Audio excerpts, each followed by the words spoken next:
বিশ্বাস করেন এই জিনিস একবার বাসায় বানাতে শিখে গেলে রেস্টুরেন্টে গিয়ে আর খাবেন না কখনো টাকা খরচ করে। এত সহজে আজকে শিখিয়ে দেব ডাবুর রেশমি কাবাব। কেন এটার নাম ডাবুর কাবাব দেওয়া হয়েছে আমি আপনাদের ভিডিওর মাঝখানে বলে দিব। আজকের এই কাবাবের রেসিপি যদি শিখে যান তাহলে কিন্তু আর কখনো রেস্টুরেন্টে ভুলেও যাবেন না। আমি বাসায় তৈরি করার পর আমার হাজব্যান্ড তো খেয়ে বলতেছিল কোন রেস্টুরেন্ট থেকে অর্ডার দিয়ে নিয়ে আসছো। তারপর যখন বললাম আমি তৈরি করেছি সে তো অবাক হয়ে গেল। তো এখানে আমি নিলাম কিছু চিকেনের মাংস আর এই মাংসগুলো থেকে হাড়গুলো ছাড়িয়ে নিয়েছি। 4-5টা শুকনা মরিচ গোলমরিচ দিয়ে দিলাম আস্ত আস্ত, একটা বড় সাইজের পেঁয়াজ কুচি এখানে দিয়ে দিলাম।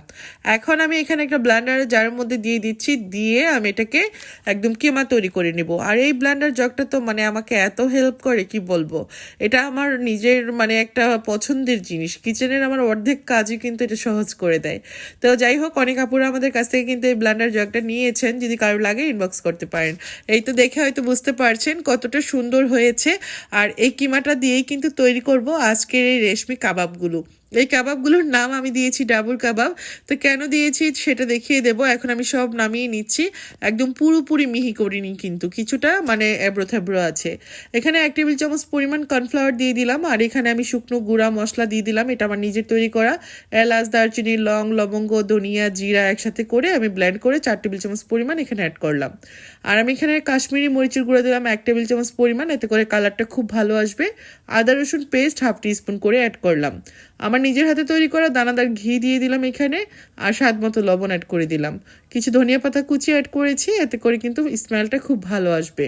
2 টেবিল চামচ পরিমাণ টমেটো সস দিয়ে আবারও ভালো করে মাখিয়ে এখন আমি যেটা করছি একটা কাবাব তৈরি করে নিচ্ছি। আর যেটা দিয়ে আমি কাবাবটা তৈরি করতেছি এটা আমার কিচেনে দুধ জাল করার জন্য আমি ব্যবহার করে থাকি। আর এটা কিন্তু আমার নিজের হাতে তৈরি করা না, এটা আমাকে আমার এক চাচি গিফট করেছিল। তো এটার নাম হলো ডাবুর। আর এই জিনিসটা দেখতে কিন্তু অনেক সুন্দর। কার এলাকায় এই জিনিসকে কী নামে ডাকে আমাকে জানাতে পারেন। তবে আমাদের ব্রাহ্মণবাড়িয়া অঞ্চলে কিন্তু এটাকে ডাবুর বলে থাকে। আর ডাবুরটা তৈরি করতে হয় মানে নারিকেলের যে উপরের শক্ত অংশটা আছে না, খোসাটা, সেটা দিয়েই। তো দেখে হয়তো বুঝতে পারছেন কত সুন্দর না জিনিসটা। এটা দিয়ে আমি দুধ জাল করার সময় নাড়া দিই। তো আমার এই ডাবুরের যে পিছনের অংশটা সেটা দিয়েই কিন্তু আমি কাজ সারিয়ে দিচ্ছি। তো এইভাবে করে কিন্তু আপনারা করে নিতে পারেন। আর যদি ডাবুর না থাকে আপনারা কিন্তু যে কোনো চামচের পিছনের অংশটা দিয়েও এভাবে কাবাবগুলো তৈরি করতে পারেন। এই কাবাবটা আমি এখন প্রথমে একটু গরম পানির মধ্যে, ফুটন্ত গরম পানির মধ্যে দিয়ে দিলাম। এখন ভাপে এটাকে একদম বয়েল করে নেব।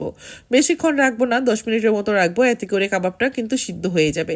এগুলো আমি ফ্রোজেন করব, তাই কিন্তু আমি এগুলোকে এভাবে করে ভাপ দিয়ে নিচ্ছি। আর এভাবে তৈরি করে আপনি মিনিমাম 3 মাসের মতো ফ্রোজেন করে রেখে দিতে পারবেন। যখন আপনার ইচ্ছা নামিয়ে নেবেন, বা বাসায় কোনো গেস্ট আসলে কিন্তু আপনি আগে থেকে তৈরি করে ফ্রোজেন করে রেখে দিতে পারেন, বেশি করে তৈরি করে। এটা নান, রুটি বা যে কোনো পরোটার সঙ্গে খেতে বেশ ভালো লাগে, বা খালি খালিও খেতে পারেন। আর এই কাবাবগুলো আমরা কিন্তু বাহিরে গিয়ে খুব চড়া দামে কিনে খাই, তাই না? দেখে হয়তো বুঝতে পারছেন। বাচ্চাদের টিফিনে অথবা বাসায় নিজেদের খাবারের জন্য কিন্তু এই নাস্তার কোনো জুড়ি নেই। অনেক বেশি দাম দিয়ে বাইরে গিয়ে কিনে না খেয়ে নিজের ঘরে নিজের কিচেনেই তৈরি করতে পারেন। খুব সহজে দেখিয়ে দিলাম।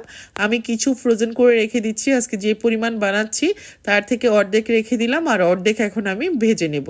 এগুলোকেও কিন্তু আমি ভাপ দিয়ে নিয়েছি। এখন খুবই সামান্য তেল আমি প্যানে দিয়ে উল্টে পাল্টে একদম একটু পোড়া পোড়া করে ভেজে নেব, কারণ এই কাবাবটা যদি পোড়া পোড়া হয় তাহলে খেতে ভালো লাগে, একটা স্মোকি ফ্লেভার আসে। তবে একদম পুড়ে ফেলা যাবে না, লাল লাল করে ভাজবো আর কি, দেখে হয়তো বুঝতে পারবেন।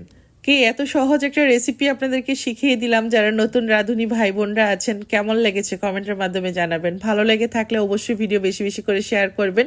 আর আপনাদের একটা শেয়ার আমার জন্য অনেক বেশি উপকারী, কারণ অনেক আপু ভাইয়ারা আছে এই সহজ রেসিপিগুলো অনেক কঠিন মনে করে, মানে সঠিক রেসিপিটা জানে না বলে। আর অনেক ভাই আপুরা আছে অনেক ভালো রান্না করে, বাট আমাকে ভালোবেসে আমার ভিডিওগুলো দেখে। তো সবার জন্য অনেক অনেক ভালোবাসা, আমার মন থেকে অনেক দোয়া। আপনারাও আমাকে দোয়া করবেন যেন আপনাদের জন্য এরকম নিত্য নতুন রেসিপিগুলো নিয়ে আমি হাজির হতে পারি। এই কাবাবগুলো খালি খালি কিন্তু অনেক ভালো লাগে। আজকে আমার বাসায় নান রুটির সঙ্গে আমি পরিবেশন করব, আর সঙ্গে থাকবে একটা সালাদ। তো এভাবে তৈরি করবেন, প্রিয়জনকে নিয়ে উপভোগ করবেন।